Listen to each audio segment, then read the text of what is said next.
नमस्कार।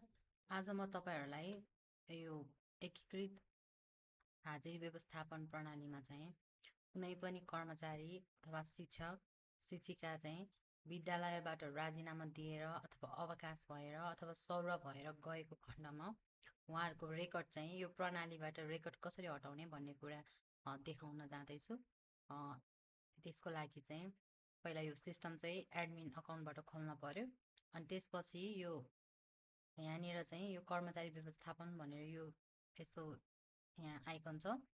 यो यसमा क्लिक गरेपछि यहाँ कर्मचारीको लिस्ट आउँछ अनि कुन चाहिँ कर्मचारीलाई चाहिँ यो सिस्टमबाट हटाउनु पर्ने हो यहाँबाट सेलेक्ट गर्ने त्यो कर्मचारीको नाममा जाने। जस्तै मलाई अहिले यो खगेन्द्र बहादुर साउदको चाहिँ सिस्टमबाट हटाउनु पर्यो। अब यो हटाउनको लागि चाहिँ हामीलाई उहाँले कहिलेदेखि चाहिँ जागिर छोड्नु भएको हो त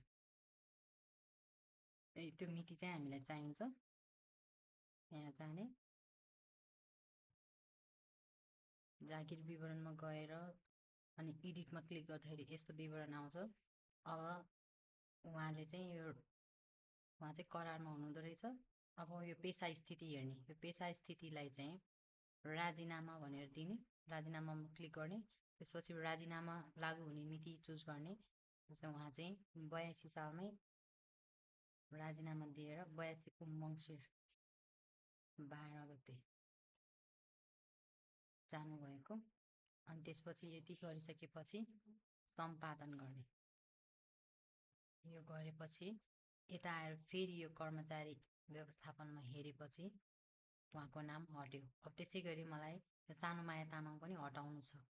अनि यहाँ नाममा क्लिक गर्ने, नझोकिनु है, यताको एडिटमा होइन कि, यहाँ नाममा क्लिक गर्ने अनि जागिर विवरणमा जाने अनि फेरि यहाँ एडिट अप्सन आउँछ। यहाँ जस्ट मिनेट होल्ड गर्नुपर्छ, वेट गर्नुपर्छ हामीले। अनि यसरी आयो। फेरि उहाँलाई पनि यहाँ पेसा स्थितिबाट चुज गर्ने, राजीनामा भनेर।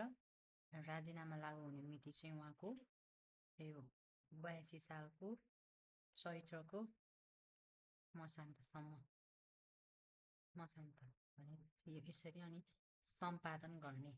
यो गरेपछि अब हेर्नुहोस् है, यो कर्मचारी व्यवस्थापन भन्ने लिस्टबाट चाहिँ हट्यो। अब यो विद्यालयमा चाहिँ जम्मा यति यो यहाँ नाम जसको छ त्यो कर्मचारीहरू मात्र कार्यरत छ अनि उहाँहरूको मात्र हाजिरी रेकर्ड देख्न सकिन्छ है।